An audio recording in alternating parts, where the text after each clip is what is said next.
Bismillahirrahmanirrahim. Assalamualaikum warahmatullahi wabarakatuh. Alhamdulillahirrahmanirrahim. Wa bihi nasta'in wa la umuri dina waddin. Assalatu wassalamu ala amin wassalin. Amma ba'd. Alhamdulillah, sahabat-sahabat Indonesia tanpa pacaran. Segala puji bagi Allah hingga kita bisa bertemu kembali dalam kajian online Indonesia tanpa pacaran.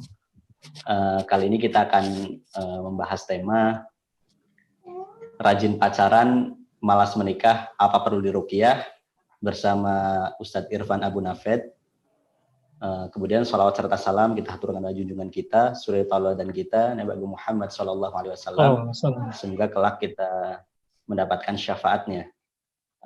Mungkin saya akan bacakan dulu tentang biografi narasumber kita, profil Ustadz Irfan Abu Nafed. Nama beliau Irfan Ramadan Wijaya MPD, lebih dikenal dengan Irfan Abu Nafed karena anak beliau yang pertamanya nama Muhammad Nafed Iqra Islamovic. Jadi nama kunyah ini. Kemudian secara pendidikan beliau lulusan dari Bahasa Arab dan Dirasat Islamiyah Ma'had Al-Imarat. Kemudian lulus pendidikan Islam pasca sarjana Universitas Ibnu Khaldun Bogor. Kemudian buku yang pernah beliau tulis ada buku Akidah dan Mental Recovery, itu ada buku berjudul Menyingkap Jin dan Dukun Hitam Putih Indonesia 2011 diterbitkan oleh Halim Jaya Surabaya. Kemudian ada Innallaha Ma'ana, Muhasabah Menghadapi Musibah Mengundang Berkah, diterbitkan oleh Al-Azhar Press Bogor tahun 2019. Kemudian buku berjudul Jahiliyah Menyikapi Musibah, diterbitkan oleh Al-Azhar Press tahun 2019. Kemudian ada buku Pemikiran Islam. Yang pertama ada buku berjudul LGBT, Ilusi Kaum Liberal versus Solusi Kaum Intelektual, diterbitkan oleh Kafah Media tahun 2019. Kemudian buku LGBT dalam Perspektif Kesehatan dan Islam oleh Nerbit Andalas tahun 2019. Kemudian juga ada buku Tafsir dan Balaghah Al-Quran, Hadis Nabawiyah. Yang pertama yang berjudul Menggugah Nafsiyah Dakwah Berjamaah, Tafsir dan Balaghah Ayat-ayat Al-Quran dan Hadis-hadis Nabawiyah, diterbitkan di Bogor oleh Al-Azhar Press tahun 2017.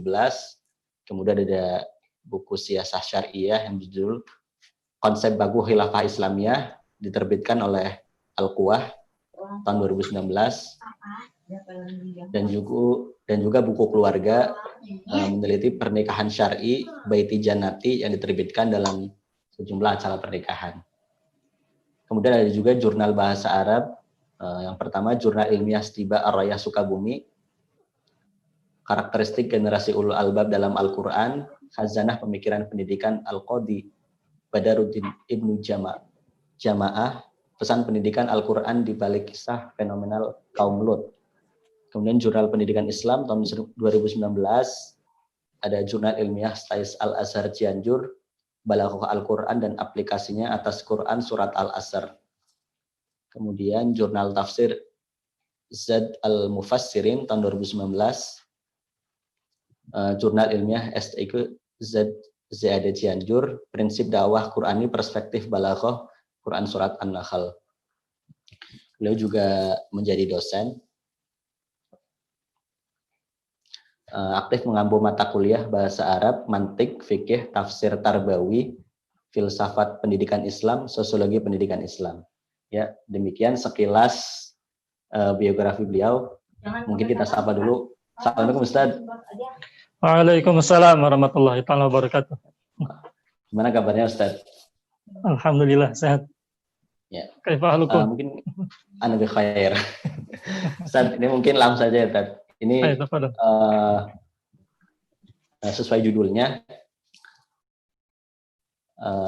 rajin pacaran, malas menikah, apa perlu diruqyah nih orang-orang seperti ini.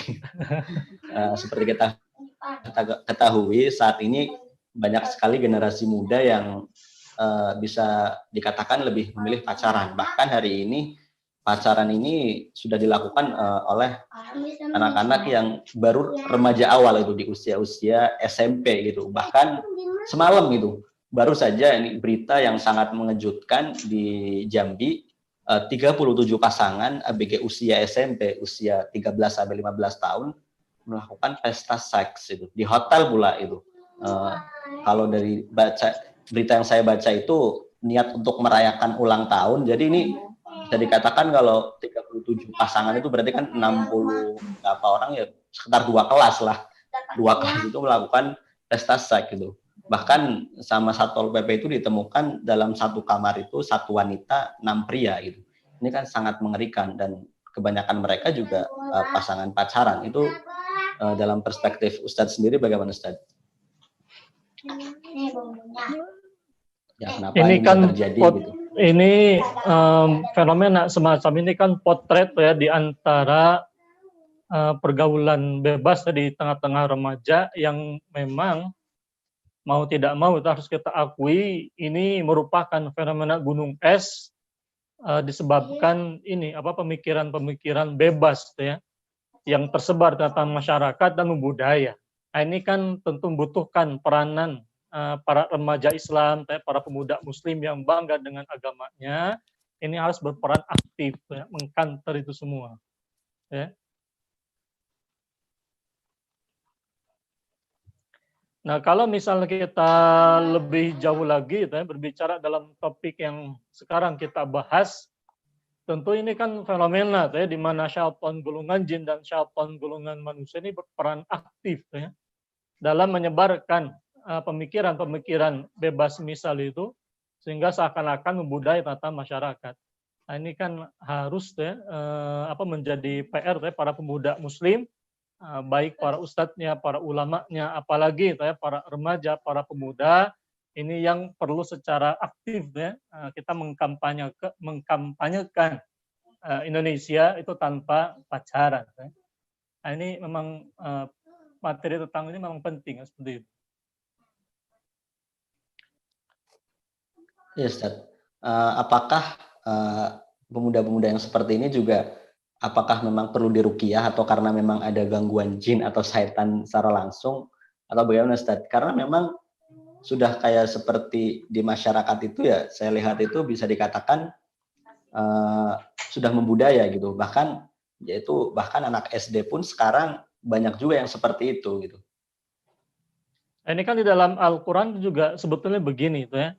Jadi kalau misalnya ada anak-anak remaja yang doyan pacaran tuh ya, menganggap ya pacaran itu sebagai sesuatu yang biasa, pada sebetulnya dalam Islam ini luar biasa besar dosanya.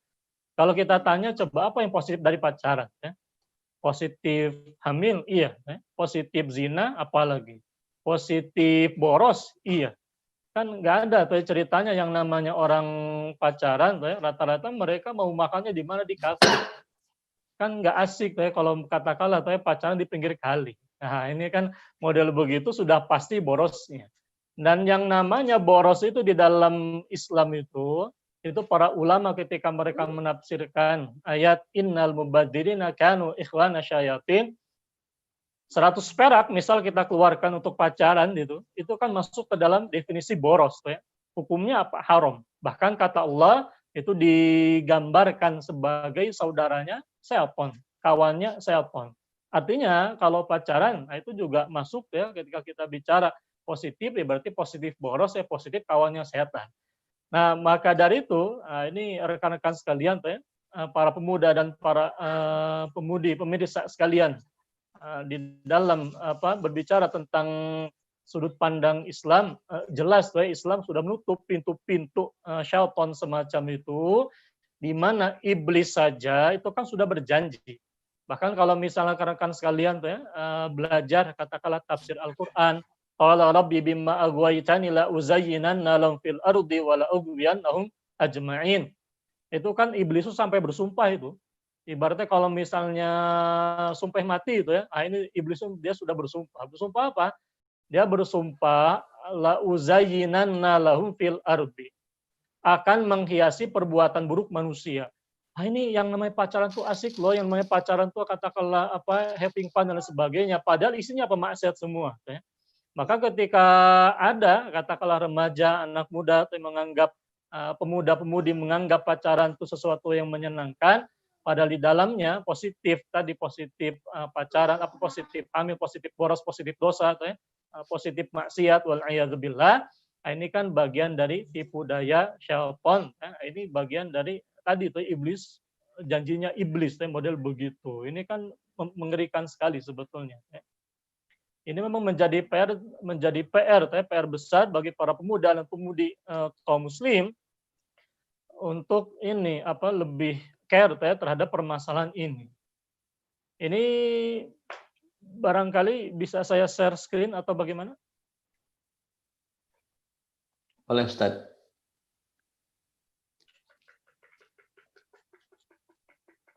Saya supaya lebih asik lah ini materinya. Iya.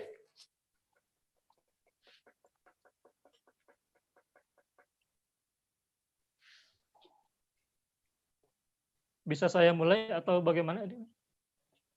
Ya, silakan Ustaz, boleh. Saya bahas ini secara runut ya. A'udzubillahi minasyaitonirrajim. Bismillahirrahmanirrahim.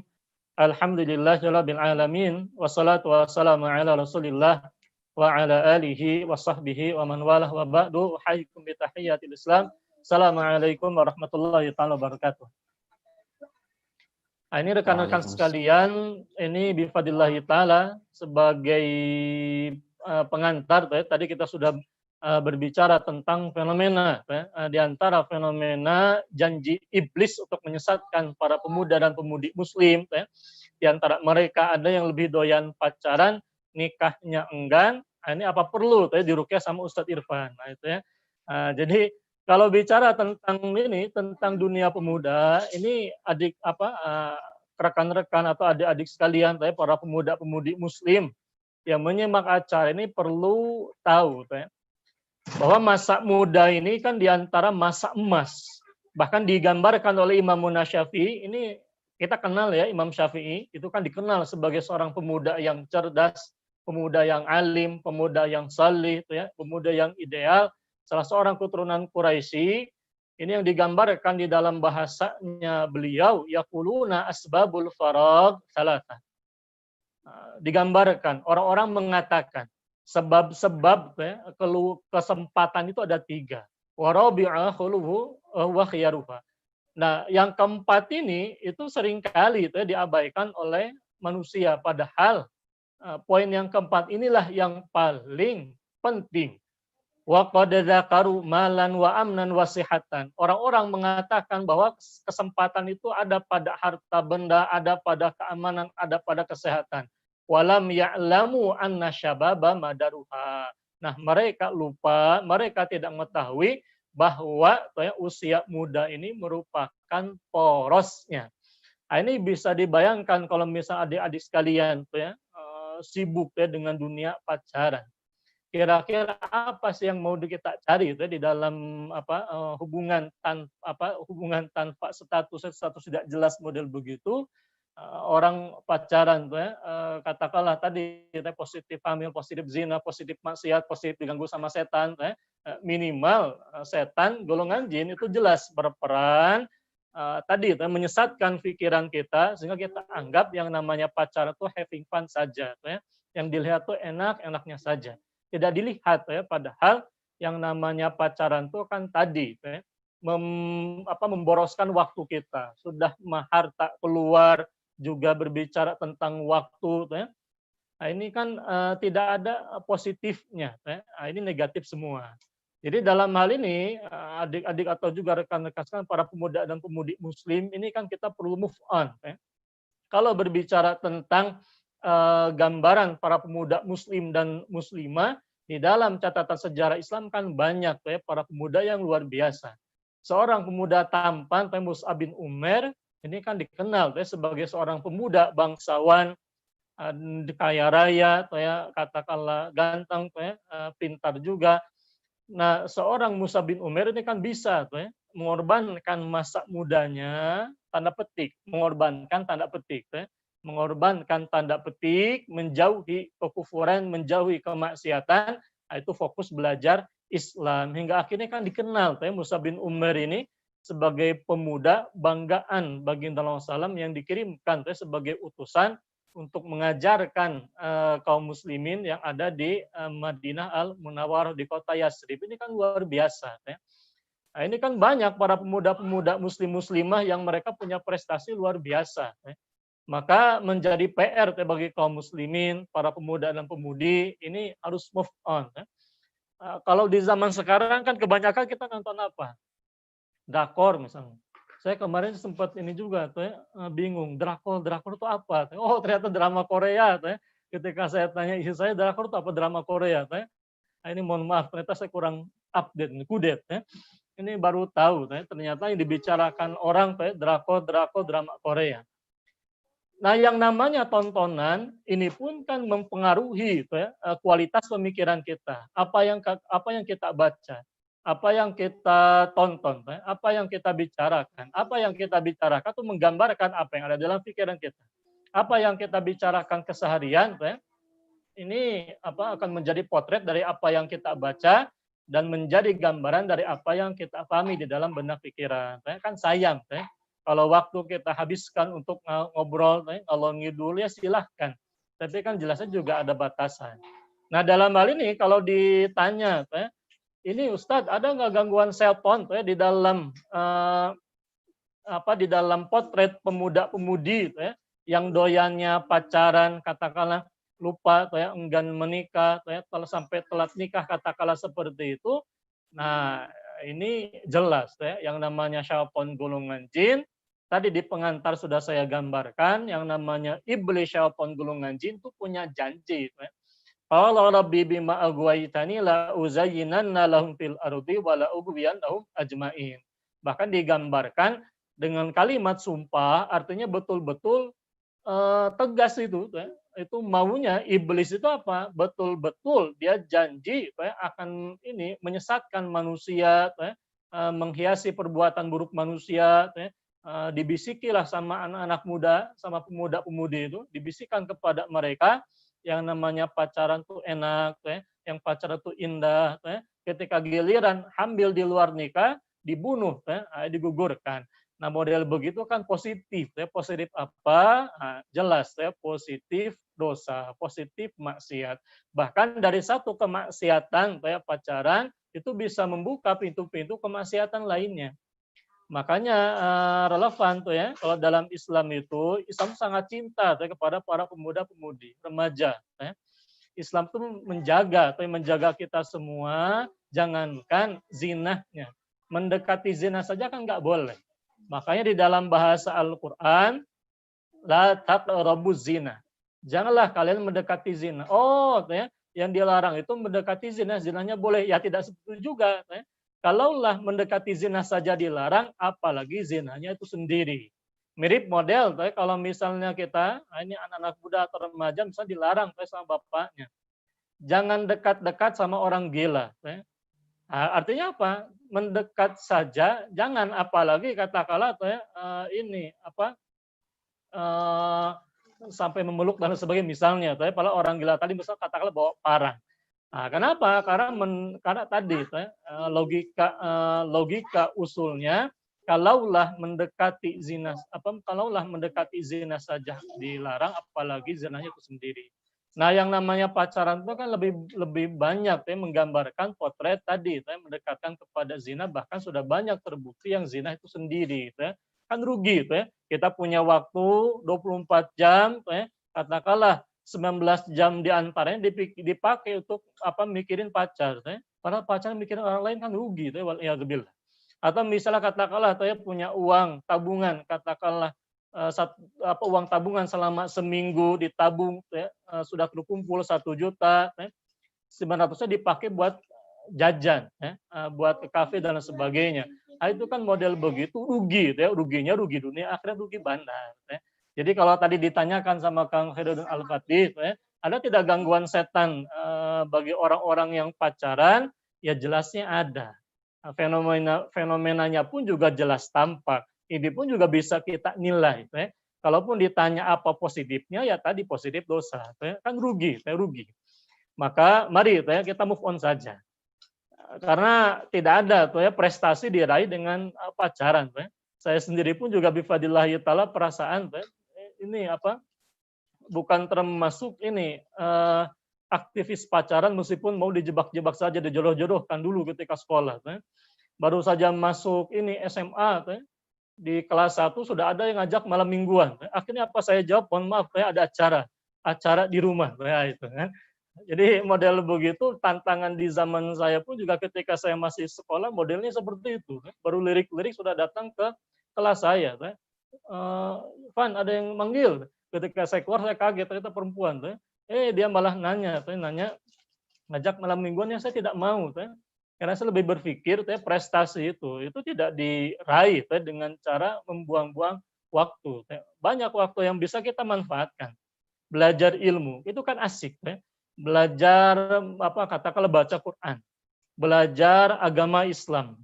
Ilmu dalam Islam sendiri kan banyak. Ada katakanlah ilmu Quran, usul tafsir, ada usul fikih, ada bahasa Arab. Bahasa Arab saja ada 13 cabang. Bahkan Imam Syafi'i itu belajar bahasa Arab selama 20 tahun di masa mudanya. Itu Imam Syafi'i itu belajar bahasa Arab 20 tahun. Ini adik-adik sudah belajar bahasa Arab berapa lama? Sudah 2 tahun atau baru 2 jam. Nah, ini. Nah, jadi jangan kalah sama ceritanya Imam Syafi'i. Imam Syafi'i yang orang Arab saja itu semangat belajar bahasa Arab selama 20 tahun. Saya tanya, Imam Syafi'i sukses tidak? Sukses. Aktivis pacaran? Bukan. Saya tanya, ada tidak aktivis pacaran yang sekeren Imam Syafi'i? Tidak ada. Nah, jadi kalau kita mau main logika, itu jelas. Prestasi itu tidak diraih dengan cara dengan cara-cara yang justru menjerumuskan kita pada kegiatan atau pada aktivitas yang jasa tidak prioritas. Bahkan saya seringkali menyayangkan kalau lihat para pemuda katakanlah nongkrong-nongkrong pacaran semacam itu, kalau kita tegur pun juga kadang mesem-mesem sendiri dan sebagainya. Rugi. Nah, mending daripada pacaran, mending ngaji Quran. Nah, kalau tetap doyan pacaran ya bolehlah dicoba di ruqyah dengan ruqyah syariah. Nah, lalu bagaimana dengan pernikahan, Ustaz? Nah, ini kalau ada yang nanya, yang namanya nikah itu kan memang salah satu solusi. Cuman di antara pesan saya sendiri pun juga termasuk, saya nikah dulu usia 25 tahun. Mungkin sama lah seperti usia pernikahannya baginda Rasulullah. Cuman bisa saya katakan yang namanya pernikahan itu kan bukan sekedar akad jalan. Seperti orang akad ini, katakan akad sama tukang ojek, sudah deal, jalan, sampai ke rumah selesai, kan tidak seperti itu. Yang namanya nikah jelas dia jadi solusi. Nah, PR-nya adalah para pemuda dan pemudi muslim itu persiapkan. Ketika Al-Quran menggambarkan pernikahan sebagai mitsaqan ghalidhan, mitsaq itu kan perjanjian. Ghalidhan itu sesuatu yang katakanlah sangat sangat berat, tidak sepele. Maka dari itu waktu yang dihabiskan selama ini untuk pacaran atau untuk membuang-buang waktu untuk pacaran, membuang-buang uang untuk ngedate dan lain sebagainya, nambah dosa saja. Ini lebih baik digunakan untuk apa? Persiapan menuju pelaminan, pernikahan. Ini kan perlu ilmu, yang namanya pernikahan itu perlu ilmunya, ilmu tentang berumah tangga, perlu pula kesiapan mentalnya, kesiapan menjadi istri, kesiapan menjadi suami. Nah, yang namanya pernikahan itu jelas, ini kan bukan sesuatu yang bukan sesuatu yang ibaratnya bisa dipersiapkan dalam sehari jalan. Nah, maka tadi tinggalkan waktu katakanlah pacaran yang bisa membuang-buang waktu tadi, digunakan seoptimal mungkin untuk tadi menuju tangga pelaminan pernikahan itu sendiri. Makanya di dalam kitab Qurratul Uyun kan ulama mengatakan karena nikah min a'zami asbabil i'tisami. Yang namanya nikah itu betul, dia merupakan seagung-agungnya sebab untuk al-i'tisam, berpegang teguh pada Islam. Wa akhbaru da'in ila ta'afufi wa tahassuni minal auzar wal atham. Di antara sebab terbesar untuk menolak ini sebagai ini untuk ini ya, di antara sebab paling besar yang mendorong kepada at-ta'affuf, ifah, sikap ifah memelihara diri dari hal-hal yang hina. Wa tahassun, termasuk juga dari sikap menjaga diri. Minal auzar, dari berbagai macam perbuatan buruk, perbuatan dosa, di mana Allah menjadikan ja'alahullahu ta'ala mannan ala ibadil mu'minin rahmatan wa husnan minasyaitonir rajim wa ismatan. Di mana yang namanya pernikahan itu ya bisa menjadi di antara kemurahan dari Allah, dapat rahmat berkah dari Allah Subhanahu wa taala. Bahkan ketika nikah pun kan didoakan. Bahkan Rasulullah SAW mengajarkan doa barakallahu lakum.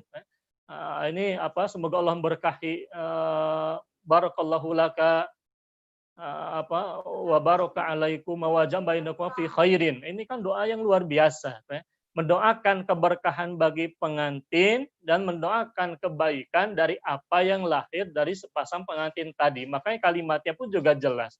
Barakallahu laka wa baraka alaikuma wa jama'a bainakuma fi khairin, dan mengumpulkan kalian berdua di dalam kebaikan. Nah, ini kan doa-doa kebaikan semua, bahkan sering kan di dalam ini katakanlah di dalam undangan-undangan pernikahan seringkali dinukilkan wa min ayati an khalaqalakum min anfusikum azwajan litaskunu ilaiha al-ayah.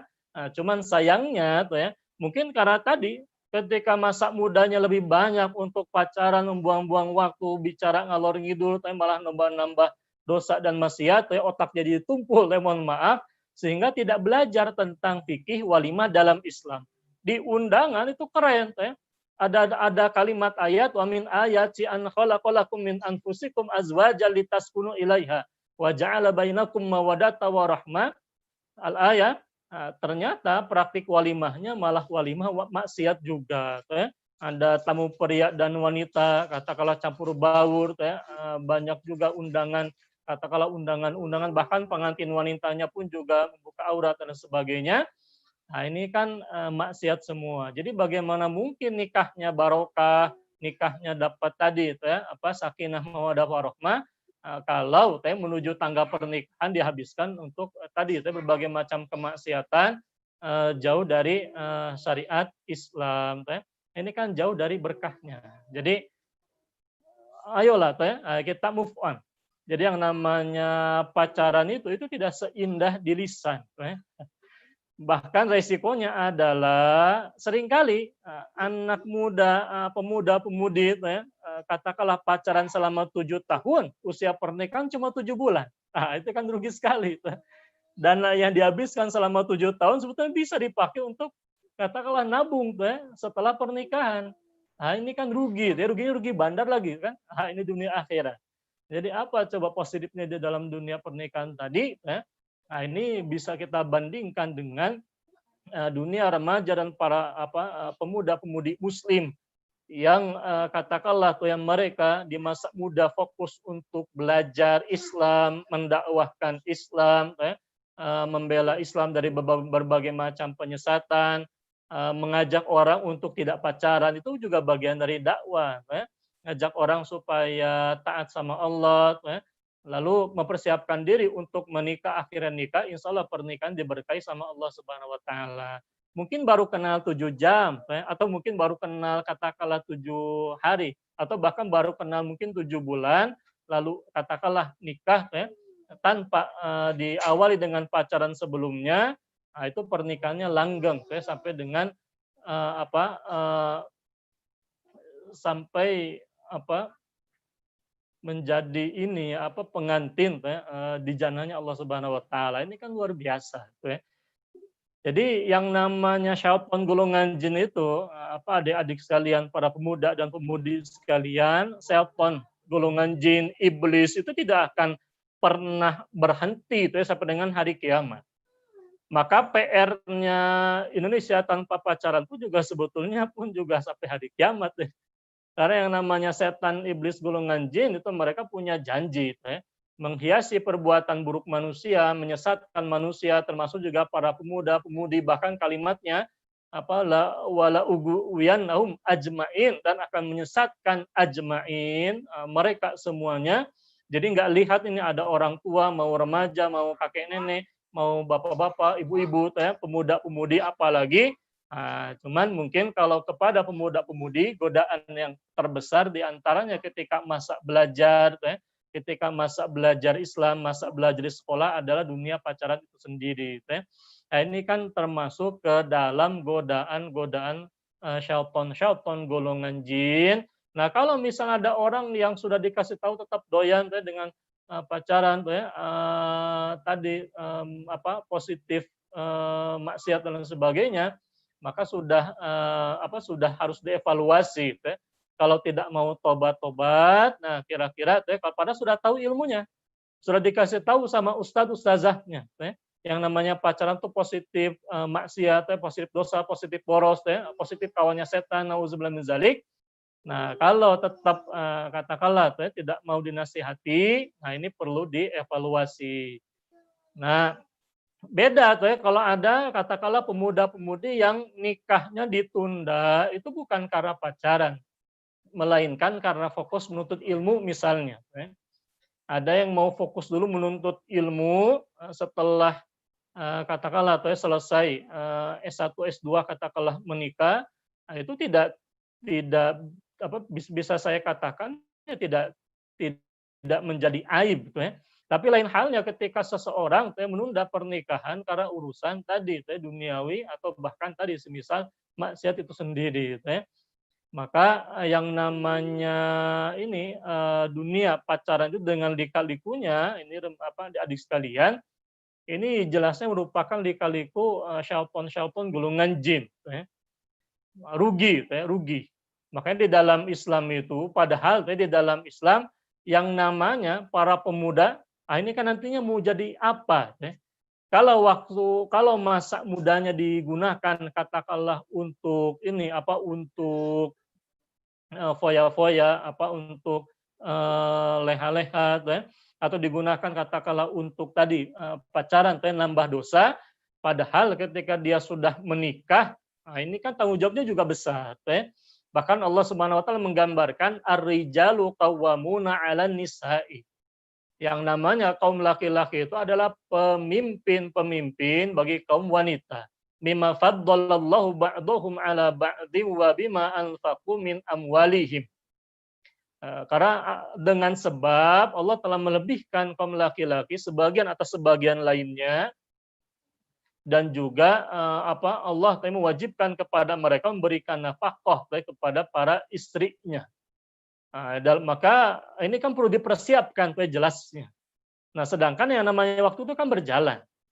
Baik pemuda yang pacaran dikasih waktu sama Allah 24 jam sehari tidak kita menambah 1 jam karena kalau pacaran serasa lama itu bohong. Jadi yang namanya orang pacaran dengan orang yang tidak pacaran waktunya sama, sehari cuma 24 jam. Itu kalau misalnya digunakan untuk belajar ilmu, tentu beda lain halnya dengan orang yang belajar pacaran. Karena yang namanya input itu, apa yang keluar sesuai dengan apa yang masuk kan begitu. Apa yang masuk ke dalam kepala kita berupa ilmu dan lain sebagainya, itu akan tampak di lisan dan juga di perbuatan. Maka daripada kita tadi belajar menjadi orang yang buang waktu, memboros-boroskan waktu, memboros-boroskan uang, mending daripada memboroskan uang untuk pacaran, mending beli buku kan, beli kitab, itu ada faidahnya. Rugi, rugi. Apalagi di dalam Islam, ini kan Rasulullah SAW sudah menggambarkan. Yang namanya milih pasangan itu pilih pasangan yang baik, yang soleh. Makanya baginda Rasulullah SAW menggambarkan tunkahul mar'atu li arba'in. Jadi yang namanya perempuan itu dinikahi biasanya karena 4 hal. 5 liha, wali hasabiha, wali jamali, wali diniha, fadfar bidzatid dini taribat syadata. Perempuan dinikahi karena 4, karena hartanya, karena hasabnya, Kalau hasab itu jadi ini apa pengurusan orang tua kepada anaknya. Kalau nasab silsilah keturunan. Ya. Ada darah biru, ada darah merah, ya. Darah biru keracunan. Jadi sama lah yang namanya darah tuh linasabiha itu kalau nasab tuh berarti silsilah keturunan ke atas. Ya. Di sini wali hasabiha. Kalau li hasabiha artinya ini tadi ya, bagaimana pengurusan orang tua terhadap anaknya, anak itu pernah dipukul tidak sama bapaknya, itu kan diantara pembahasan li hasabiha. Wali jamaliha ini karena faktor kecantikannya, wali diniha karena agamanya. Nah, kata Rasulullah SAW, fadfar bidzatid din. Pilih, ya, utamakan karena faktor agama tadi, taribat yadaka. Ya. Oh Ustadz, kalau saya pilih yang soleha, yang cantik, hafizot, ya, atau yang hasabnya bagus, ya, nah itu mah mangga kalau memang ada, itu tidak pernah dilarang. Tapi kata Rasulullah SAW kan yang paling utama itu pilih tuh yang paling baik agamanya. Ya syukur-syukur kalau sudah mah solehah, gelis deh gitu. Ah itu luar biasa. Kata Rasulullah SAW, taribat yadaka, maka beruntunglah kedua tanganmu. Sebetulnya saya pengen jelaskan ini, balagu hadis ini. Cuman ini kan forumnya forum pemuda-pemudi. Cuman kalau belajar ilmunya ini asik sebetulnya. Makanya tadi, daripada kita sibuk yang buang-buang waktu buat pacaran, mending belajar ilmu balago. Belajar ilmu fikihnya, belajar ilmu-ilmu. Kan yang namanya belajar ilmu itu tidak berat. Beda dengan belajar pacaran. Belajar ilmu yang berat di ongkos sama pacaran pun juga berat di ongkos. Bedanya kalau pacaran nambah berat penghisaban buruk di akhirat, dosanya nambah. Kalau yang namanya belajar ilmu, insya Allah ini nambah pahala di akhirat. Beli kitab memang juga berat, butuh dana, tapi kan itu bisa menjadi investasi. Kita nabung kan begitu. Nggak rugi kalau kita butuh punya ilmunya. Makanya ini apa fokuslah seperti itu. Makanya kalau jadi pemuda ini bahkan kalau kata Ali bin Abi Thalib ini kita perlu jaga ini kewarasan apa pola pikir kita. Jangan mau ditipu sama orang yang mengatakan pacaran tuh asik. Jangan mau ditipu sama ini apa sama sponsor Indonesia tanpa pacaran. Kan model begitu mohon maaf ada ya. Ini ada. Ini apa berbagai apa katakanlah orang nyeletuk katakanlah tidak suka dengan slogan Indonesia tanpa pacaran, tidak suka dan sebagainya. Nah, padahal prinsip menyelamatkan pemuda-pemudi dari pacaran ini sebetulnya menjaga kewarasan akal pikiran kita. Makanya Imam Ali bin Abi Thalib ini kan potret pemuda yang cerdas. Potret pemuda yang perkasa, luar biasa ilmunya, hebat fisik, jago main pedangnya, ini kan ideal. Bahkan belum mengatakan wa afdhalu qismillahi lil mar'i aqluhu. Di antara seutama-utamanya, apa yang Allah anugerahkan kepada seseorang adalah akal pikirannya. Walaisa minal khairati syai'un yuqaribuhu, tidak ada dari kebaikan-kebaikan yang Allah anugerahkan yang bisa menandinginya. Karena ketika seseorang berakal pikiran, ulil albab, ini menjadi potret orang yang beriman. Yang namanya kita iman sama Allah, itu kan kita memikirkan. Oh yang namanya Allah itu menciptakan alam semesta, Allah menciptakan langit dan bumi. Allah menciptakan manusia, ada yang hidungnya mancung ke depan, ada yang mancung ke dalam, ada yang matanya bulat, ada yang matanya sipit. Tapi lihat itu. Kalau operasi ini para pemain drakor itu kan wajahnya mirip semua. Ini mohon maaf kalau saya bayangkan ini perasaan saya lihat wajah tuh sama. Ini makanya saya susah hafal sekali nih. Kalau ditanya tentang drakor jangan tanya saya. Sudah tidak suka nonton filmnya. Nah, ini yang kedua juga kalau saya lihat wajah-wajahnya perasaan mirip semua. Mungkin karena ilmunya, yang namanya ilmu manusia itu terbatas. Saya bandingkan dengan ciptaan Allah. Banyak yang cantik, banyak yang ganteng, kan beda-beda tipikalnya. Kan? Nah, ini karena tadi wa fi anfusikum afala tubsirun. Karena di dalam diri manusia, itu ada di sekalian, ini juga banyak sebetulnya tanda-tanda agungnya Allah Subhanahu wa Ta'ala. Bayangkan kita punya darah, kita punya sel, ada jaringan, ada organ. Hilang saja satu sudah sakit itu. Nah, itu terganggu saja salah satu organ sudah sakit semua badannya. Nah, ini kan diantara tanda-tanda keagungan Allah Subhanahu wa Ta'ala. Nah, jadi dijaga kewarasan, kesehatan akal pikiran kita itu dengan ilmu agama. Karena kalau kita belajar ilmu, ini bikin pikiran kita segar. Tapi bandingkan dengan orang yang pacaran. Ketika cinta ditolak, dukun bertindak. Nah, ini kan repot. Ya. Bahkan saya pernah mendapati bukti model begini. Ini potret. Ya. Nanti kita akan sedikit gambarkan lah. Ya. Cuma saya ingin menggambarkan model begini. Ini foto siapa Ustadz? Foto saya sendiri. Ya. Jadi saya foto ini jimat di meja kerja saya. Saya foto karena saya dapat dari pasien-pasien rupiah saya. Ya. Ada yang menyerahkan uang 100.000 perak jadi jimat. Ada yang menyerahkan 1.000 perak jadi jimat. Ini prinsip kapitalis, ya. Nah, ini pengorbanan sekecil-kecilnya untuk mendapatkan hasil sebesar-besarnya. Ada yang modal cuma 1.000 perak, ya. Pasti membayangkan dapat untung 1 juta ini dari jimat model begini. Nah ini kan berarti tadi, ya, akal pikirannya sudah aneh. Ya. Yang paling mengerikan adalah ini foto ini. Cuman saya tutup ya, khawatir nanti ada yang merasa mirip tuh ya, nanti aduh gusar sendiri tuh, itu mirip saya pada bukan. Nah, ini foto saya dapatkan dari pasien rupiah. Namanya siapa? Ranti. Mohon maaf kalau ada nama yang sama dari para pemirsa, ini di luar unsur kesengajaan. Namanya Ranti ini diwiridkan semua. Tapi karena mungkin orang kebanyakan pacaran, nggak belajar bahasa Arab, ini bahasa Al-Quran Ustaz, dipakai saja. Padahal ini termasuk mantra-mantra setan. Buat apa? Pelet. Nah, ini kan wal'iyadzubillah. Kata Rasulullah SAW, inna ruqa wa tamaima wa tiwalata syirkun. Yang namanya pelet itu, tiwala itu kan minta bantuan setan. Ngajak setan supaya si Ranti ini suka sama si Fulan. Nah, di belakang ini ada nama-namanya. Ya. Minta sama setan, ya Khodam, supaya Ranti suka sama si Fulan. Wah, ini bucin ini. Ya. Cuma bucinnya bucin setoni. Nah, ini hati-hati, ya, harus dijauhi. Jadi model begini ini kan jelas menjerumuskan.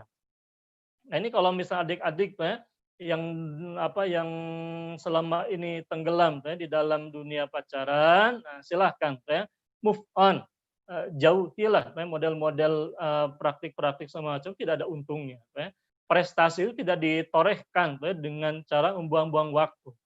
Kalau saya tanya ada tidak di antara orang sukses yang luar biasa peranannya, kesuksesannya, dikenal oleh dunia, mereka sebut dengan dunia pacaran.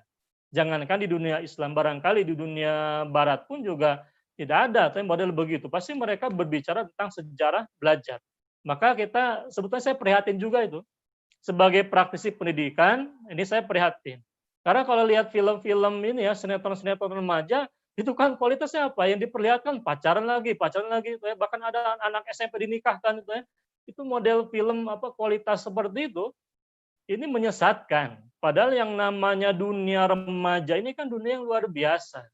Nah, kita bisa mendapati katakanlah potret Mus'ab bin Umair, ini kan bisa jadi film kalau mau sebetulnya. Banyak potret-potret remaja-remaja yang luar biasa. Mereka sudah menorehkan peranan yang positif, yang baik kepada kawan-kawannya. Makanya kata Rasulullah SAW, kalau ingin bagus agamanya, jangan salah pilih komunitas. Itu penting. Jadi kalau ngumpulnya sama pemuda-pemuda yang musyrik, cinta ditolak dukun bertindak, pasti nyambungnya ke pelet. Kalau kumpulnya sama komunitas LGBT, nggak bisa jadi. Kemarin namanya adalah Jonita, namanya Joni, besok-besok namanya Jonita. Nah, ini kan bahaya. Berubah nama karena berubah kelamin, jadi transgender. Nah ini jangan salah ambil komunitas. Saya sampai nulis buku ini tentang LGBT, 2 buku saya tulis. Kemarin ketika saya mengisi pengajian tentang LGBT, bahkan dicoret-coret itu. Zoom itu tampilan di Zoom itu dicoret-coret sama orang yang tidak bertanggung jawab. Masuk ke dalam Zoom acara kita, mencoret-coret screen presentasi saya seperti ini. Nah ini model begitu tantangan di dunia dakwah itu modelnya ada. Bahkan saya katakan begini, para pemuda dan pemudi, para remaja, ini diantara tantangannya, di samping juga berbicara tentang pacaran, tentang ini berbagai macam opini menyesatkan tentang dunia pacaran, juga dunia LGBT. Nah, mohon tolong jangan salah pilih komunitas. Kata Rasulullah SAW, almar'u ala dini khalilihi. Seseorang itu mau laki-laki, mau perempuan, mau pemuda, pemudi, remaja atau remaji istilahnya, mau orang tua, itu tergantung dari agama kawannya. Karena kan bisa menjelas ya. Kalau adik-adik bisa mempengaruhi kawan, berarti adik-adik kan dipengaruhi oleh mereka. Tidak ada yang namanya perkawanan persahabatan itu dua kutub yang berbeda. Kalau ada satu orang berkawan dengan orang yang baik itu akan terbawa. Begitu pula kalau orang masuk komunitas, katakanlah komunitas LGBT, ya kemungkinan besar tidak akan jauh tertular dengan penyakit LGBT. Nah, maka jangan salah pilih komunitas. Karena mohon maaf, LGBT pun juga mereka punya komunitas. Maka jangan mohon maaf, jangan protes kalau ada komunitas Indonesia tanpa pacaran, ini kan bagus. Atau ada komunitas katakanlah Royatul Islam yang kemana-mana membicarakan tentang bendera tauhid, pokoknya komunitas-komunitas yang sifatnya positif itu silahkan diikuti kajian-kajian keislaman, kajian-kajian remaja, Tapi sebaliknya kalau komunitas tadi komunitas yang mengarahkan kepada LGBT dan lain sebagainya, itu harus dijauhi, Nah, jangan sampai modelnya seperti ini. Ini kata siapa? Ini WhatsApp yang langsung masuk ke dalam HP saya, Ini cuman alhamdulillahnya pemuda ini mau tobat. Ini 27 Desember 2019, Pemuda ini mau tobat, dia masuk komunitas pengajian. Ini sudah ada move on, ibaratnya sudah ada kemauan untuk move on, tinggal pengobatan. Ini kasus orang yang menderita LGBT. Makanya kalau di dalam dunia pacaran, di zaman sekarang, mengerikannya, itu pacaran itu bukan lagi laki-laki sama perempuan, bahkan banyak juga, tidak sedikitnya laki-laki sama laki-laki, perempuan sama perempuan. Itu lebih mengerikan lagi sebetulnya. Jadi kalau mungkin ITP, bikin slogan Indonesia tanpa pacaran, nanti ke depannya bisa masuk di antara Indonesia tanpa pacaran, termasuk tadi tanpa pacaran sejenis. Wal'iyadzubillah. Yang sejenis saja tidak boleh, apalagi yang lain yang lain jenis saja tidak boleh, apalagi yang sejenis. Lebih mengerikan lagi itu yang namanya LGBT. Islam itu perhatian betul kepada para pemuda-pemudi, bahkan urusan kasur saja kan diatur. Jadi jangankan urusan pacaran, urusan ini misal adik-adik misal kos-kosan mahasiswa, kasur cuma satu itu nggak boleh tidur sekasur. Karena ada yang namanya ahkamul mudhojaati, dicegah khawatir gesek-gesek nanti malah jadi LGBT, waliyadzubillah. Jadi dalam Islam yang namanya kasus saja dipisahkan supaya dicegah supaya nggak jadi LGBT, bahaya. Karena kalau sudah jadi LGBT modelnya seperti ini. Jadi dia ini bahkan tadi potensinya ada yang sudah terjerumus LGBT, cuman tadi masih dalam proses pengobatan belum bisa move on sebagai seorang laki-laki sejati. Nah, ini kan penyakit. Artinya apa? Harus dicegah. Nah, ini kan adik-adik, para pemuda-pemudi, para pemirsa Indonesia tanpa pacaran, fenomena tantangan di dunia remaja itu banyak, banyak. Maka PR-nya kata Rasulullah SAW itu almar'u 'ala dini khalilihi. Bahkan Rasulullah mengumpamakan kalau kita berkawan sama kawan-kawan yang baik, yang soleh, yang soleha, insya Allah kita minimal kecipratan, kecipratan ini slogannya. Ini kita berkawan sama anak-anak yang baik, minimal kan dilirik sama orang bahwa ini anak yang baik juga. Tapi kalau mainnya, gaulnya dengan anak-anak yang katakanlah belum baik, ini juga bisa terkena stigma ya belum baik juga. Maka perlu berproses, itu move on. Nah, di antara kunci yang pertama tadi cari pilih komunitas yang baik dan ngaji kepada orang yang benar. Bukan ngaji tadi ilmu tentang pacaran dan sebagainya, itu hanya buang-buang waktu saja. Ini kesuksesan tidak akan bisa diraih dengan itu. Makanya kuncinya kata Rasulullah SAW itu, bahkan bagi Rasulullah SAW pernah ngasih nasihat. Kepada siapa? Kepada Ibnu Abbas ketika masih kecil. Ya gulam, au ya gulaim, ala u'allimuka kalimatin yanfa'ukallahu bihinna. Fakultu bala. Rasulullah SAW mengatakan, wahai anak kecil, maukah aku ajari engkau dengan kalimat-kalimat yang Allah akan berikan manfaat kepadamu dengannya. Nah, kata Ibnu Abbas cilik ini, iya, saya mau. Akhirnya Rasulullah mengatakan, ihfazillaha yahfazka. Jagalah Allah, maka Allah akan menjagamu. Apa ini maksud dengan menjaga Allah? Ya tentu yang namanya Allah kan tidak butuh dijaga ya. Tapi di sini ini kalimat kiasan sebetulnya, ini ilmunya dalam ilmu balaghah dibahas sebetulnya. Nah, jadi ini makna kiasan maksudnya adalah jagalah ya, din Allah, jagalah ilmu dan amal-amal di dalam Islam, maka Allah akan menjaga kalian. Menjaga dari apa? Dari siksa api neraka, dari keburukan, dari hamil di luar nikah. Ya. Nah, ketika orang tidak mau pacaran karena niatnya karena Allah, insya Allah nanti akan dijauhkan ya, dari katakanlah dari hamil di luar nikah, ataupun juga dari tadi apa maksiat ya, dari pemborosan harta, dari pemborosan akal pikiran ya. Ini kan sayang ya, kita dikasih akal pikiran yang sehat ya, yang waras ibaratnya. Nah, ini harus dijaga ya. Ini kan termasuk amanah dari Allah. Nah, dipakai ya, akal pikiran kita, otak kita pakai untuk belajar, menghafalkan Al-Qur'an misalnya, termasuk juga menghafalkan ilmu. Kita belajar yang namanya ilmu ini banyak manfaatnya. Bahkan Imam Syafi'i mengatakan, siapa saja ibaratnya yang ingin dunia, maka dengan ilmu. Yang ingin akhirat, ya dengan ilmu juga. Tidak ada yang ingin dunia dengan pacaran, akhirat dengan pacaran. Itu tidak ada. Jadi silahkan dijaga. Nah, termasuk juga begini. Kadang juga ini kan tentang ini saja juga bagus emang dibahas secara khusus ya tentang LGBT ini. Karena juga fenomena tentang ini pun juga cukup banyak dan cukup mengkhawatirkan. Nah, ini menjadi ancaman juga sebetulnya bagi para pemuda-pemudi muslim. Websitenya pun juga sudah terpampang, bisa kita searching. Ini wal'iyadzubillah. Kalau website dakwah kan juga ada yang diblokir, ya. Bahkan artikel-artikel saya pun juga di Facebook dari website saya itu juga tidak sedikit yang diblokir. Isinya tentang fikih, ya, tentang tafsir itu juga tidak malah artikel-artikel tulisan kita yang diblokir, ya. Nah, ini kan tantangan sebetulnya. Termasuk juga berbagai macam fenomena khurafat dari tatam tadi tuh ya. Nah, ini jauhilah kami. Ini kan biasa jadi film apa? Film favorit ya. Jadi kalau misalnya orang pacaran tuh nonton bioskop misalnya. Jadi tonton apa? Jadi tonton film horor ya. Supaya nanti peluk-pelukan dan sebagainya. Itu kan modus ya. Nah, ini modus model begitu ya. Katanya suka film horor tapi giliran ada horornya malah tutup mata, kan aneh itu ya.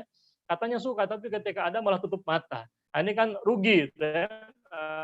Film-film semacam ini pun juga ada film Tali Pocong Perawan ataupun juga Pocong Persekutulan, ini film Duel Maut ya.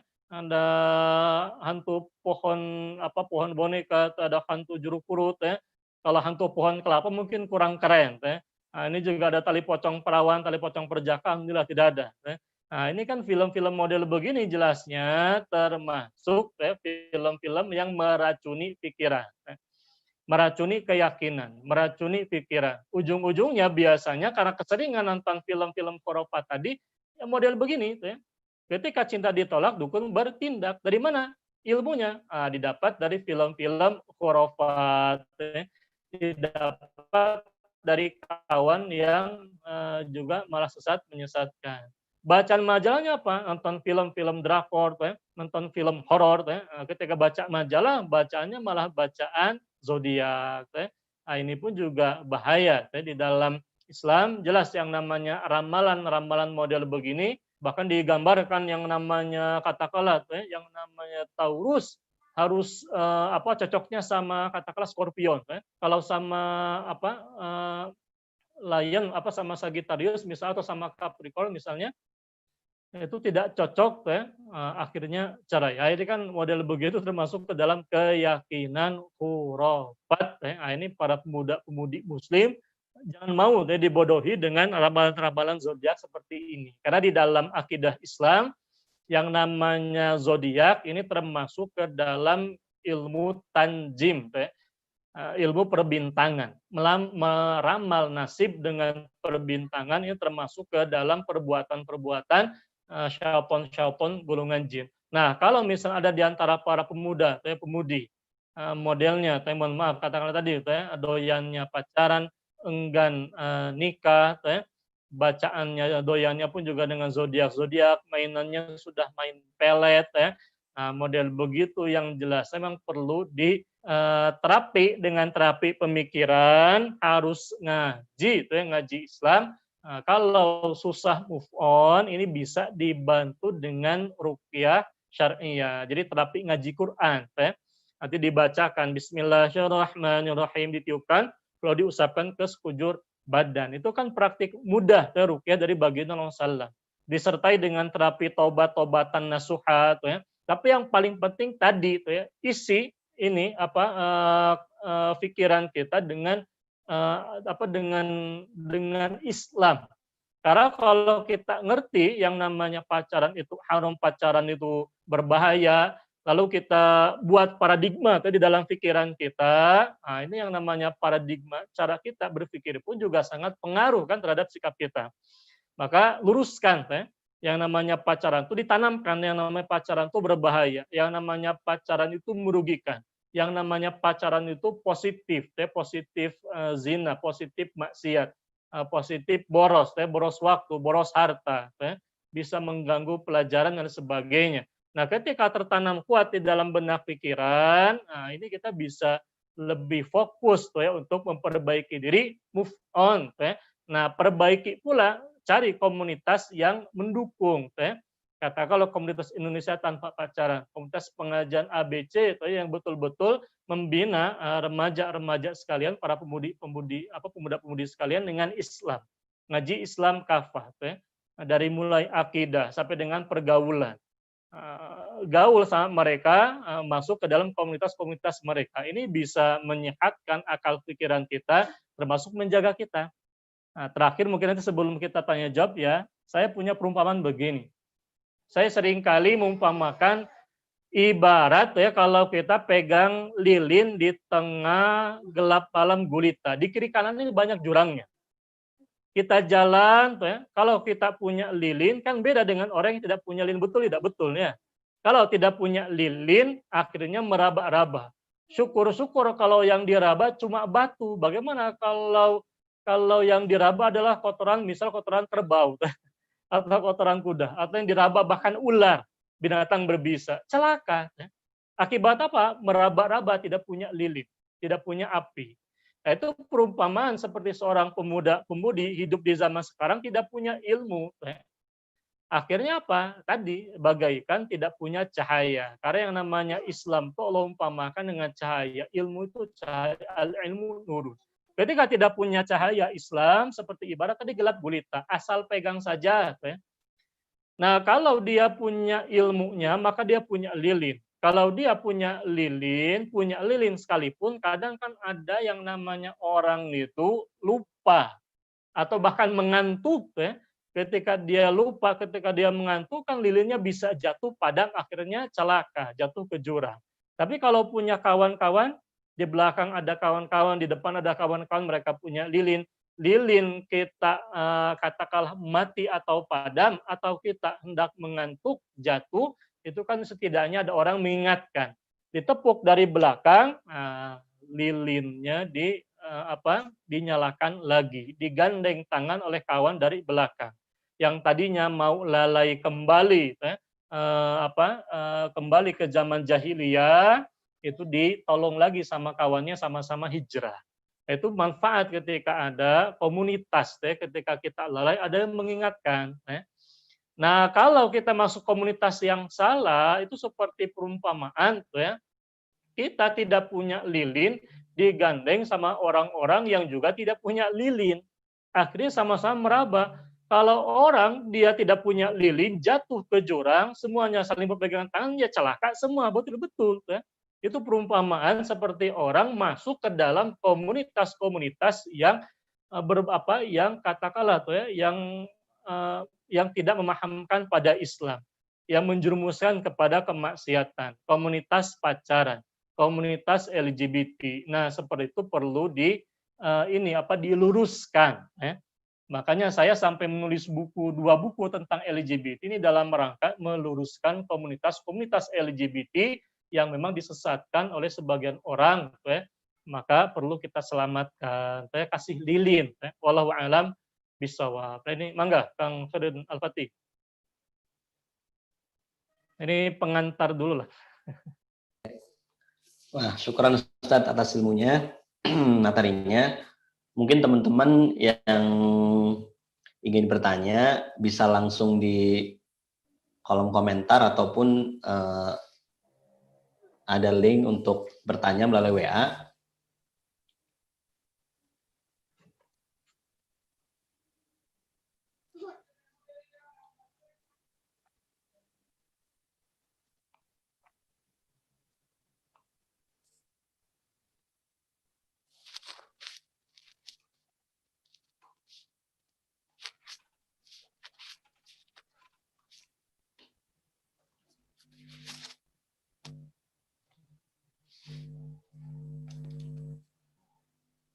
Oh ya, kalau mungkin ini pertanyaan juga ya. Kadang juga ada yang mikir kenapa males nikah itu karena nikah itu ribet gitu, atau juga mikirin nanti walimahannya ribet. Itu gimana Ustaz itu? Kadang banyak alasan seperti itu. Yang pertama kan gini ya, kalau masalah nikah itu kata Rasulullah SAW, man istata'a minkum al-ba'a falyatazawwaj. Jadi siapa saja antara kalian yang ini mampu ya, punya ini al-ba'ah, kemampuan, kesiapan, maka nikahlah. Jadi kan di sana para sahabat itu kan ada yang bahkan mereka tidak punya harta benda. Jadi sebetulnya kalau bicara tentang pernikahan ini yang dipertimbangkan tuh bukan yang dipertimbangkan utama itu sebetulnya bukan hal-hal yang sifatnya materialistik ya. Materi jelas perlu dipersiapkan karena dia bagian dari bima faddalallah bima ini anfaqu. Jadi di antara hal yang memang Allah wajibkan kepada kaum pria untuk menafkahi keluarganya. Tapi kan yang dilihat itu adalah kesiapan sebetulnya untuk menanggung nafkah tadi. Maka di dalam Islam itu ketika ada sahabat yang mengajukan diri untuk menikahi seorang perempuan yang datang kepada Rasulullah SAW, kan Rasulullah SAW tanya balik. Ibaratnya, ini anta punya apa untuk mahar nikah? Dia pulang ke rumah, laporan, tidak ada apa-apa, Rasulullah SAW saking miskinnya, tidak punya apa-apa. Akhirnya Rasulullah SAW memerintahkan, ya ibaratnya ambil meskipun hanya sebuah cincin besi. Nah, ini sebetulnya perumpamaan, ini mengandung informasi. Jadi yang namanya nikah itu tidak diukur dengan kesiapan materi. Itu bukan faktor utama.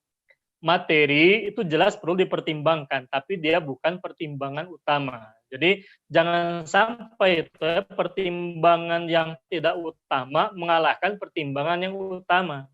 Pertimbangan yang utama apa? Misal, kesiapan diri untuk menikah, mentalnya sudah mantap, untuk berumah tangga, atau ya siap menjadi suami, siap menjadi istri, siap pula mencari nafkah, atau ya dipersiapkan ilmunya, yang namanya harta benda itu insya Allah biasanya ikut.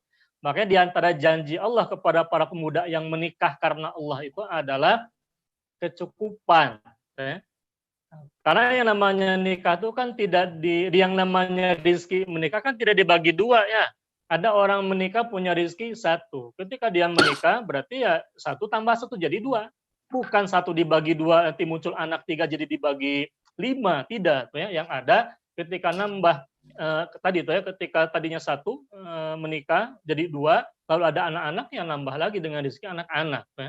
Nah, cuman barangkali caranya lewat suami. Jadi dalam hal ini yang dipertimbangkan itu sebetulnya kesiapan. Maka tadi dari awal yang saya tekankan, daripada waktu kita buang untuk pemborosan, kan rugi itu ya. Dipacari bertahun-tahun, nikahnya sama orang lain, itu kan rugi bandar. Borosnya ini uang sudah dihabiskan banyak-banyak yang sebetulnya bisa dipakai untuk ongkos belajar ilmu, itu malah dipakai diboros-boroskan untuk pacaran yang tidak jelas statusnya. Yang jelas statusnya itu ya nikah. Nanti punya anak, jelas status anaknya juga dari pernikahan tadi. Bandingkan dengan dengan pacaran. Nah ini kan wal'iyazubillah. Rugi, rugi sekali. Jadi dari dalam Islam itu sekali lagi tadi yang dipertimbangkan itu adalah yang paling utama ini nafsiyahnya untuk berdiri di memimpin bahtera nahkoda rumah tangga. Kalau di dalam Islam itu kata Rasulullah SAW, kullukum ra'in wa kullukum mas'ulun an ra'iyatihi. Wal imamu alladzi ra'in wa mas'ulun an ra'iyatihi. War rajulu ra'in wa mas'ulun an ahli baitihi. Bahkan Rasulullah SAW menekankan yang namanya seorang suami itu dia penanggung jawab atas keluarganya. Rasulullah SAW mengatakan setiap kalian itu pemimpin. Tapi Rasulullah SAW menyebutkan secara khusus tuh ya, kedudukan seorang khalifah dan kedudukan kepala keluarga. Khalifah punya tanggung jawab khusus, dia punya tanggung jawab spesial menjadi kepala negara. Kepala keluarga, seorang suami punya kedudukan khusus spesial menjadi kepala rumah tangga. Sama seperti kita mengatakan yang terhormat Ustadz Fulan, Ketua DKM, lalu kita katakan sebelumnya misal yang terhormat para hadirin. Terkhusus Ustadz Fulan. Kenapa kita sebutkan secara khusus Ustadz Fulan dan Fulan? Karena kedudukan mereka betul-betul diperhatikan. Nah, sama halnya ketika Rasulullah SAW punya pesan, itu artinya penting.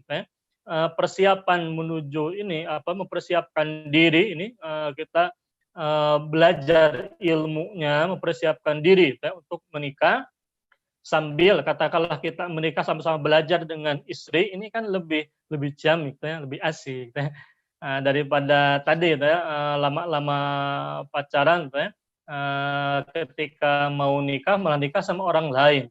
Ini tragis sekali itu nasibnya. Ini silakan. Ya, ada pertanyaan Ustaz. Adakah tanda-tanda secara fisik apakah seorang itu perlu diruqyah selain dilihat dari perbuatannya?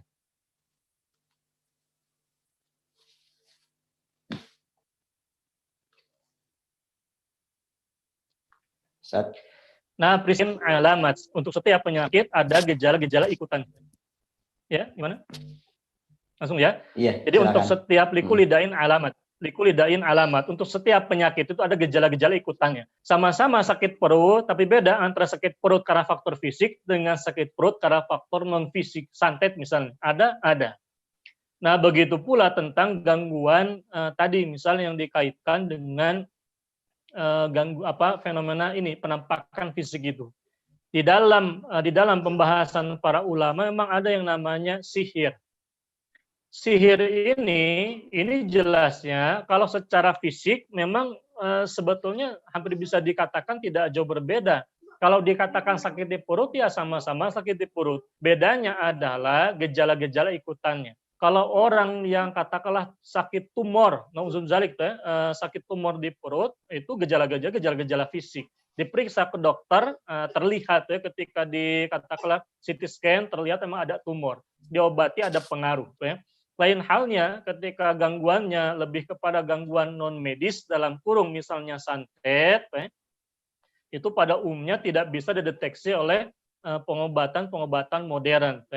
Jadi tidak terdeteksi. Di CT scan yang paling canggih sekalipun biasanya tidak terlihat.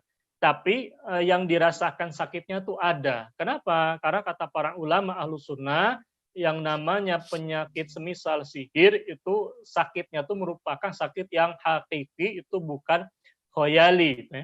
Makanya di dalam Islam Allah mengajari kita berlindung dari segala keburukan, diantaranya wa min syarrin nafatsati fil 'uqadi, dari keburukan para tukang sihir. Kenapa? Karena bahaya mereka bahaya yang hakiki itu. Makanya Allah sampai mengajari doa itu. Bagaimana terapinya? Diantaranya dengan cara ruqyah syariah. Tapi yang namanya ruqyah, mau dia penyakit fisik atau penyakit non fisik, ya bisa dibantu dengan ruqyah. Ruqyah kan doa ya. Sama kayak tadi orang yang doyan pacaran, saya didoakan punya bisa, tak masalah. Tinggal yang paling penting tadi difahamkan untuk betul-betul taubat supaya nanti ketika diterapi ruqyah itu lebih mantap hasilnya, Allah kabulkan. Jadi nggak setengah-setengah niatnya. Nah, ini menarik memang. Gimana? Ya, siap. Ada lagi satu pertanyaan. Jika seorang lelaki sudah berumur, sudah dicarikan jodoh, orang tua juga sudah menyuruh menikah, keluarganya juga sudah menyuruh menikah, namun dia enggan. Apakah perlu diruqyah? Nah, masalah ini ya, sudah cukup umur, keluarga sudah mendukung, katakanlah secara fisik sudah sangat siap, usia sudah sangat ini, tapi orang malas menikah. Nah, ini jelasnya perlu diklarifikasi dulu, ditanya. Kenapa tidak mau menikah? Misal orang mengatakan begini, saya tidak mau nikah karena setiap ketemu sama perempuan saya benci. Ada model begitu ada. Tapi kalau saya perempuan, nah, kalau saya lihat laki-laki yang pintar ngomong saya benci, itu ada model begitu. Kalau saya lihat laki-laki saya benci, itu ada. Beberapa kasus yang saya temukan memang ada orang perempuan-perempuan yang perasaannya tuh terganggu ketika berbicara tentang pasangan. Nah, bisa juga malas menikah karena katakanlah namanya ini ya Joni misalnya. Karena dia mau dinikahkan sama Jonita, padahal dia mau dinikahannya sama siapa? Misal sama ini sama Andi misalnya. Nah, ini model begitu kan beda, ngerti tidak? Enggan menikah kenapa? Karena dia namanya Joni dinikahkan dengan Jonita, maunya dia dinikahkan sama Andi. Nah, ini artinya penyakit ini. Yang LGBT model begitu bisa jadi di antara motifnya. Maka tadi yang saya katakan harus diklarifikasi dulu. Kira-kira ini lebih ke arah faktor masalah pemahaman, ya. Katakanlah dia memang belum secara pribadi, secara mental dia belum siap. Keluarga sudah mendukung, cuman dia sendiri belum siap. Punya alasan, katakanlah ingin belajar dulu, mau doktoral dulu repot, ya. Mau selesai dulu S3 misalnya. Nah, itu kan kelamaan, itu repot. Berarti ini kan masalah apa? Pemahaman. Berarti perlu diluluskan pemahamannya. Yang kedua, ada karena faktor ini disorientasi seksual. Jadi dia tidak mau nikah. Kenapa? Hasil penelitian saya diantaranya karena mereka memang punya penyimpangan seksual. Dia sukanya bukan sama Jonita, sukanya sama Andi. Itu juga masalah tuh ya. Ini mohon maaf kalau yang sama namanya ya. Jadi Joni suka sama Andi, bukan sama Jonita. Ini masalah. Ya. Artinya ini perlu diobati ya, jelas perlu diobati. Diruqyah itu diantaranya dengan cara diruqyah. Di samping kalau orang LGBT itu ya diruqyah, perlu pula dikatakanlah diterapi secara psikiater, psikolog ya, itu perlu karena dia penyakit kejiwaan pula. Yang ketiga bisa juga karena faktor ini gangguan-gangguan syaitan gulungan jin, waswasah ya, mimpi buruk. Ketika dia mimpi, katakanlah perempuan susah menikah karena di mimpi dia seakan punya suami sendiri. Ada ya. Beberapa kasus kami temukan ada perempuan yang susah menikah, bukan susah menikah, dia enggan untuk menikah karena dia dalam kondisi tidur seakan-akan punya suami. Nah, masalahnya itu menikmati, ya, waliyadzubillah. Ketika dalam kehidupan nyata dia punya perasaan benci kepada laki-laki manusia. Ya, ini kan berarti penyakit.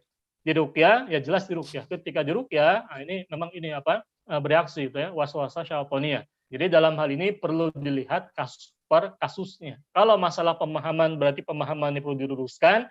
Kalau masalah disorientasi seksual berarti itu yang perlu diobati, ya, diruqyah, terapi taubat, terapi ini komunitas yang solid, ya, termasuk juga terapi pembinaan keislaman, termasuk juga terapi psikiater, psikolog. Kalau kasusnya tadi gangguan-gangguan waswas, syaitan gulungan jin, berarti tadi ya perlu penguatan keimanan, perbanyak zikrullah, ya, perbanyak ikut kajian-kajian keislaman, dibina di dalam komunitas-komunitas keislaman, itu insya Allah bisa, ya, itu bisa diatasi. Prinsipnya terakhir likulidain dawaun, untuk setiap penyakit itu ada obat-obatnya.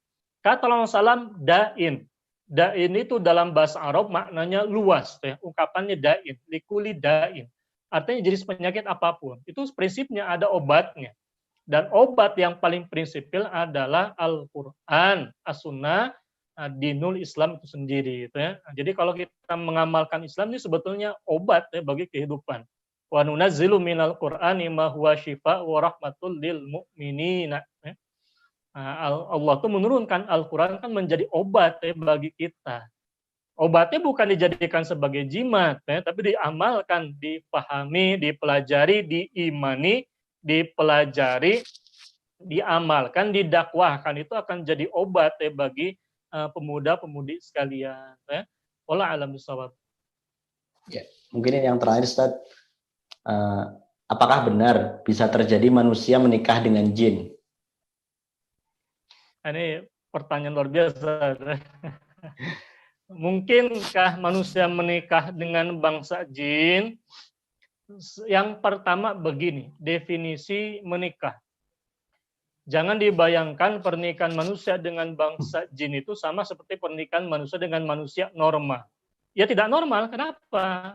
Karena tadi yang namanya bangsa jin mereka adalah, kalau kata para ulama dalam kitab Mujam Logotil Fuqaha, khilaful insi. Mereka jelas makhluk beda dengan makhluk manusia. Beda fisiknya, khuliqat al-jin, khuliqul jan minar, minan nar. Di dalam hadis digambarkan al-jan diciptakan dari api. Dalam Al-Quran, wa khalaqal janna mim marijim min nar, dari api yang sangat panas. Manusia dari tanah liat yang kering. Beda jenisnya, jelas beda. Yang kedua, nah artinya ketika para ulama membahas hukum pernikahan manusia dengan bangsa jin, ini sebetulnya berbicara dalam konteks hukum fikihnya. Dalam Islam jelas hukumnya haram. Apa dalilnya? Para ulama berdalil keharaman menikah dengan bangsa jin itu. Jadi jangan tanya faktanya ya. Faktanya seperti apa itu memang jangan dibayangkan sama seperti pernikahan manusia dengan manusia. Itu tidak normal. Tapi para ulama saya katakan mereka mengharamkan. Dalilnya wa min ayati an khalaqalakum min anfusikum azwajan. Karena Allah menciptakan manusia dengan pasangannya itu min anfusikum, dari golongan manusia itu sendiri, bukan dari golongan jin, bukan dari malaikat. Yang ketiga mungkin tidak. Nah jelas saya kalau bicara mungkin dan tidak mungkin, yang paling mungkin pernikahannya tidak sama seperti pernikahan manusia dengan manusia. Mungkin judulnya menikah, tapi sebetulnya bukan nikah, melainkan katakanlah perjanjian antara manusia dengan setan. Cuman judulnya dikasih judul menikah. Jadi perlu didudukan ini ya, seperti itu ya. Jadi kalau dikatakan mungkin atau tidak, kan kita tidak bisa membayangkan nikahnya bagaimana. Mereka bangsa jin, mereka punya fisik, punya wujud sendiri. Kita punya wujud berbeda dengan mereka. Meskipun bangsa jin mereka digambarkan dalam hadis bisa menyerupai seperti bangsa manusia, tapi kan jelasnya tidak seperti manusia.